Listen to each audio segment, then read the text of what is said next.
I've replayed that morning 1,000 times. The pounding on my door, the look in his eyes, the decision that should have been easy to dismiss, but somehow wasn't. Everyone in my building thought James was crazy. The paranoid neighbor who saw danger in everything. Faulty elevators, falling trees, electrical fires that never happened. For 2 years, we all ignored him, rolled our eyes, avoided him in the hallways. But on April 17th at 5 a.m., when James knocked on my door with terror in his voice and begged me not to go to work, something made me listen. I can't fully explain why. Logic screamed at me to ignore him. My career, my responsibilities, my reputation, all of it told me to go to work like I did every single day. Instead, I stayed home.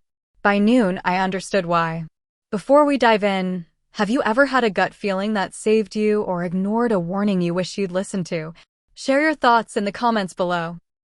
And if you love stories about intuition and second chances, please subscribe so you don't miss our next one. April 17th, 5:03 a.m. The pounding yanked me from sleep. Bang, bang, bang, bang. Not knocking, pounding, desperate, urgent. I sat up in the dark, heart hammering. My alarm clock glowed red. 5:03 a.m. Who knocks at someone's door at 5 a.m.? Something must be very, very wrong. Bang, bang, bang. Okay, I'm coming. I stumbled out of bed, pulled on a robe over my pajamas, and checked the peephole. James Goodwin from 2C, my quiet, strange neighbor who everyone avoided. His face was pale, drawn, his eyes wild with something I'd never seen before. Fear. I unlocked the door. James, what's? Don't go to work today. His voice came out hoarse, rushed like he'd been running. Call in sick or something. Please, just trust me. I blinked at him, still half asleep, confused. What do you mean, James? Don't go to Westfield today, please, Pamela. Promise me. James, I have to go to work. I have reports due. I don't care about your reports. He grabbed my door frame, knuckles white. You can't go to that building today. Do you understand me? His intensity frightened me. This wasn't the quiet, awkward James who gave me nervous nods in the hallway. This was someone unraveling. James, what's going on? Are you okay? He opened his mouth, closed it, looked over his shoulder down the empty hallway like someone might be listening. I can't. His voice cracked. I can't explain right now. I need to run. Just promise me you will stay at home. You're scaring me. Good. You should be scared, but you'll be safe here. He stepped back. You'll understand by noon. Wait. But he was already moving, not walking, running down the hallway toward the stairs. I stood in my doorway, watching him disappear, my hand still on the knob, my mind spinning. What the hell just happened? I started to close my door when I heard it. Bang, bang, bang. Muffled, coming from directly beneath my apartment, from 3B, John Cannon's unit. I froze, listened. James's voice, urgent, desperate. I couldn't make out the words, but the tone was unmistakable. He was pleading. Then another voice, louder, angry. John, 5 in the expletive, morning. You have to listen. Sick of this, James. You're always. People are going to die. You're insane. You need help. Don't ever. Slam. The sound of a door crashing shut echoed up through the floor. Silence, then footsteps again, slower this time, heavier. James walking away.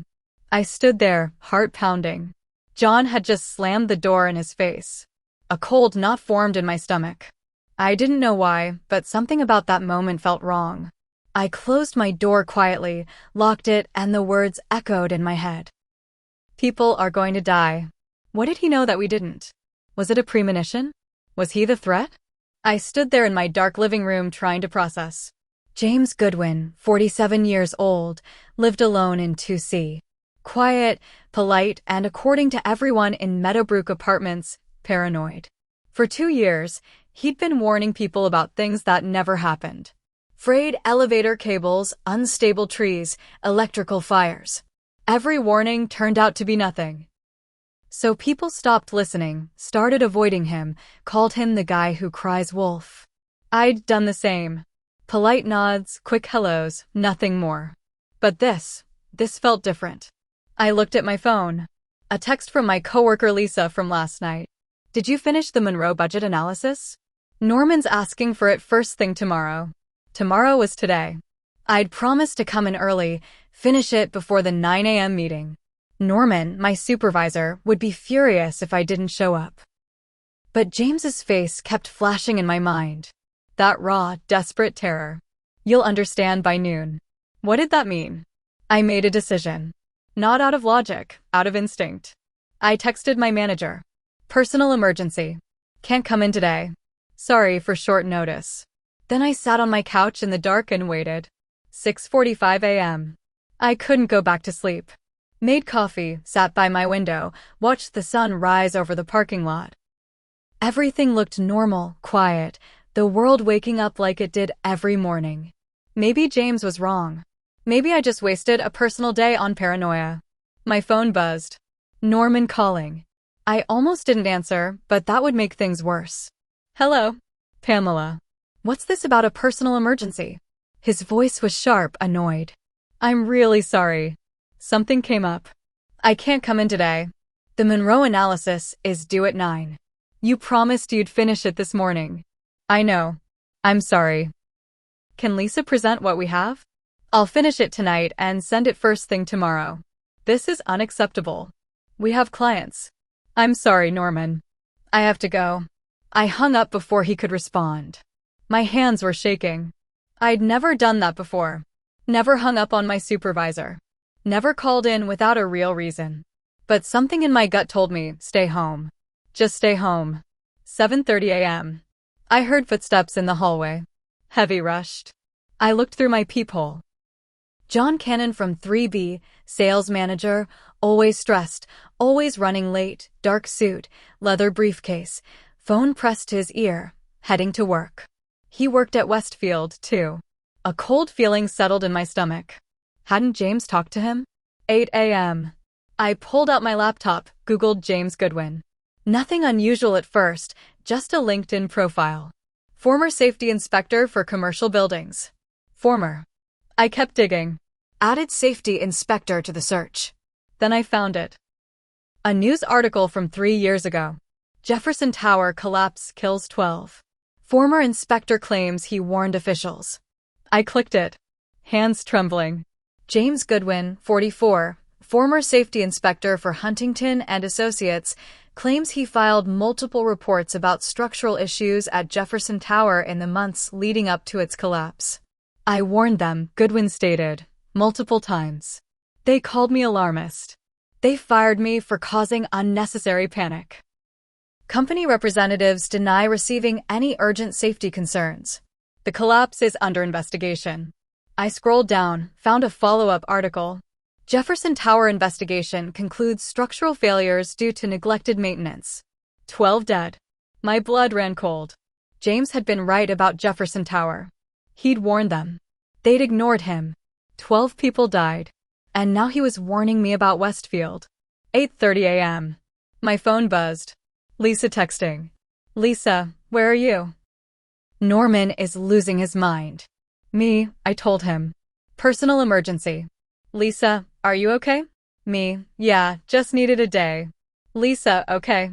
By the way, there's some crazy guy outside our building screaming at people not to go inside. Security is dealing with it. My heart stopped. Me, what guy? Lisa, I don't know. Some older dude. He keeps yelling about gas leaks or something. Security called the cops. Me, what does he look like? Lisa, like, I don't know. Scruffy jeans and a jacket. Kind of looks like he hasn't slept in days. James. James was at Westfield screaming at people not to go inside. Me, Lisa, listen to me.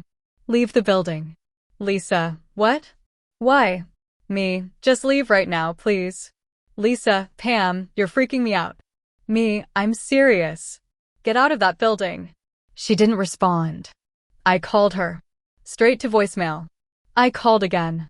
Nothing. My hands were shaking so badly I could barely hold the phone. 9:15 a.m. and I paced my apartment. Every minute felt like an hour. James was at Westfield warning people and security called the cops. They thought he was crazy, just like everyone always did. But what if he wasn't? I pulled up local news on my laptop. Nothing, just traffic and weather. Everything was fine. Maybe James was wrong. 10:30 a.m. I called Lisa again. Nothing.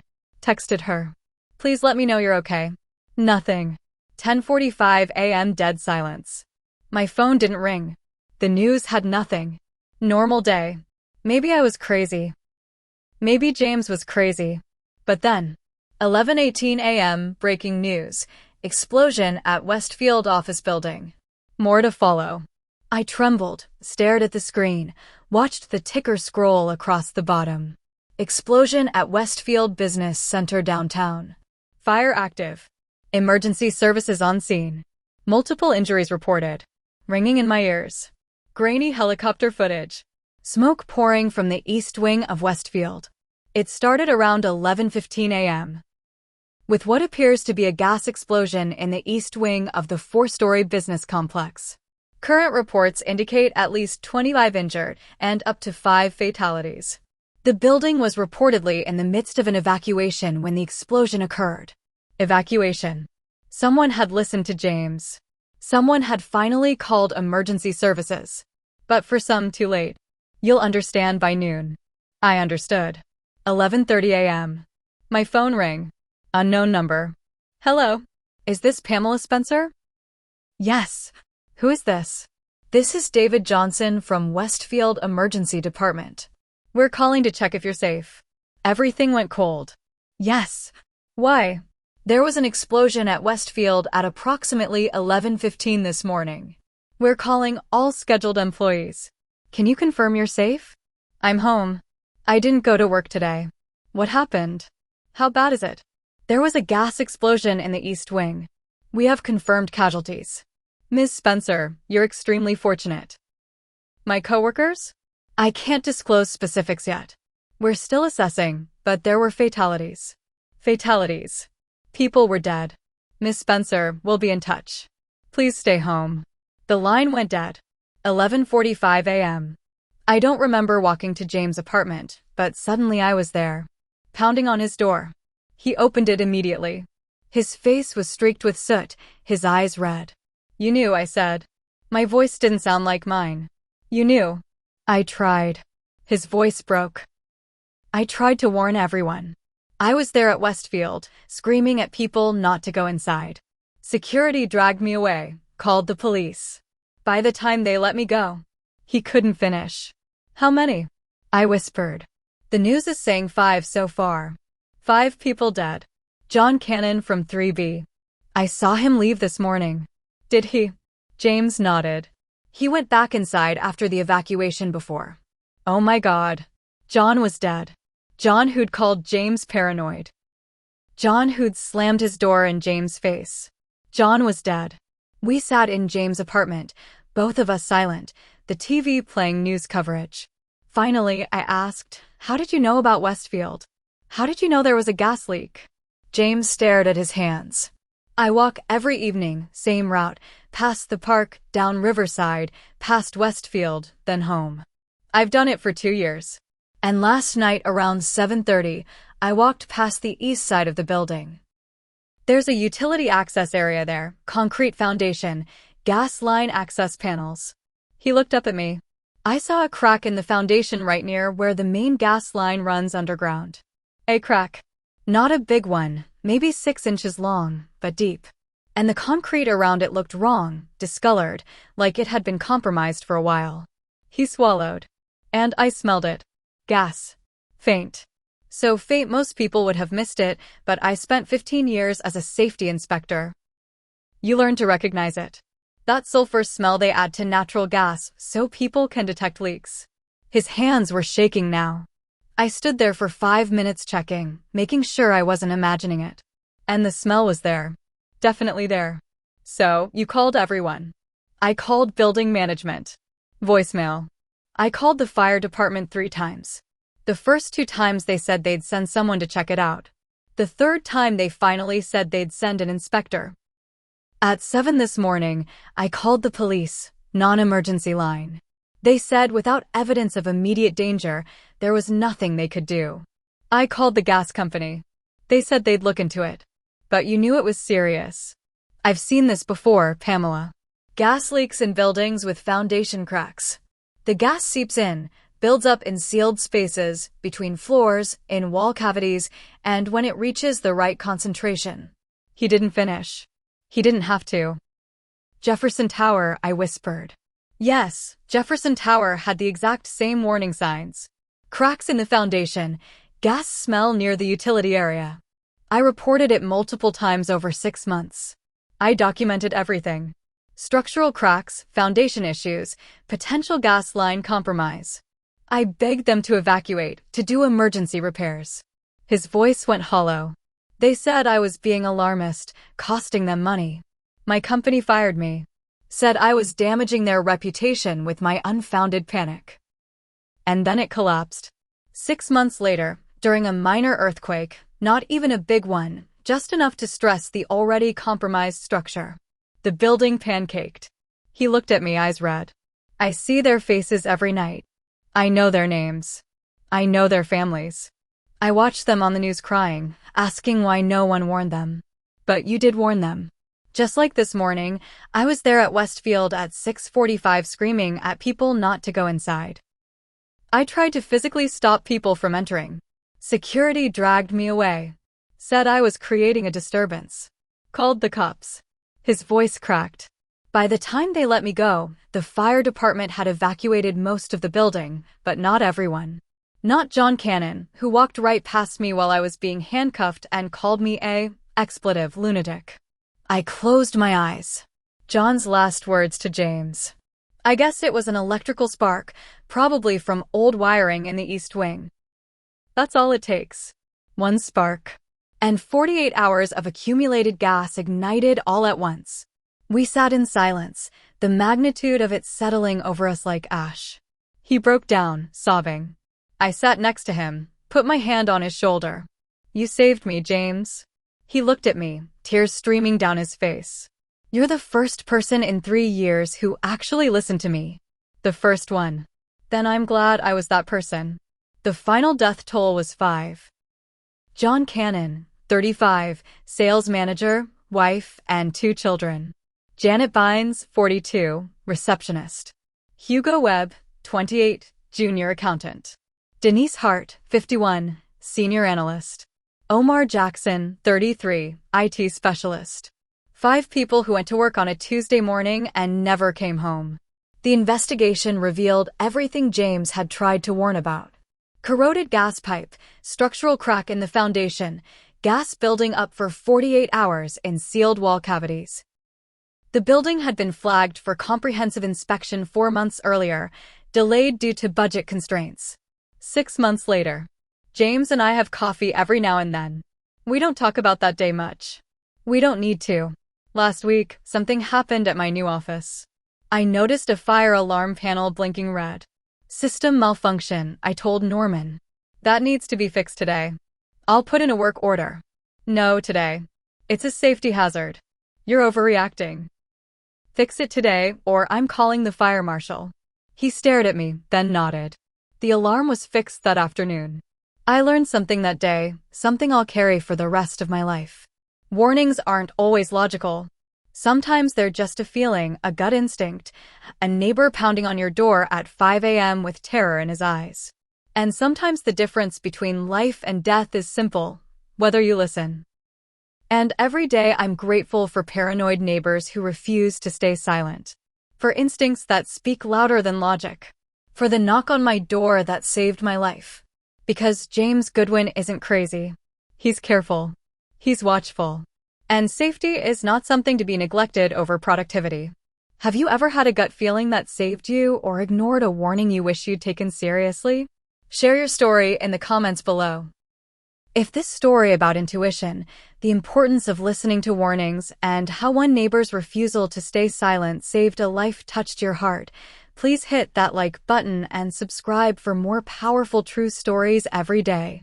Don't forget to click the notification bell so you never miss our next inspiring tale. Thanks for watching.